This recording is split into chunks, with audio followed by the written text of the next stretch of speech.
il n'y avait guère d'enjeu pour eux, alors qu'ils sont ancrés en première moitié de tableau. En revanche, pour Toulon, ce match... Pour une place en Coupe européenne, parce que distrait en pareille époque par tous les bruits de départ et de recrutement, parce que les vacances sont toutes prêtes et qu'ils ont bien mérité de souffler, samedi, les Lavallois n'ont pas été très saignants, mais on ne leur en tiendra pas rigueur, ils ont largement rempli leur contrat cette saison. Entre ce que vous aviez obtenu l'an dernier, une 5e place, une 9e ou une 10e probablement cette année, plus 2 tours en Coupe européenne, pour vous, quel est le bilan le plus positif entre 83 et 84? Mais les deux sont positifs, très positifs. Le premier nous a permis de faire une Coupe européenne et on l'a fait cette année. Et on a fait un bon passage en Coupe de France.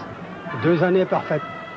Rien pendant la première période, mais Toulon, qui est à la lutte avec Brest et Saint-Étienne pour les barrages, reçoit de bonnes nouvelles. Les Brestois sont menés chez eux, tandis que Saint-Étienne, sur son terrain, est en train de concéder le nul. C'est là où est le suspense en fin de saison. Les Toulonnais vont en profiter. Une de Perlin-Oni, 53e minute. Sur ce tir, sous la barre, le vieux goléador s'est fait mal et devra quitter le terrain. Un but qui en tout cas permet à Delionis de rejoindre l'Auxerrois Garande en tête du classement des buteurs. Et le deuxième but des Toulonnais obtenu par Bénédé à la 89e minute, absent à l'image en raison d'un changement de cassette. Le résultat est acquis. Toulon, en gagnant ce match à 2 points, sauve l'essentiel, sa place en première division, tandis que Laval se compte déjà pour la saison prochaine. Alors officiellement, le comité de gestion du club nous a annoncé 3 départs.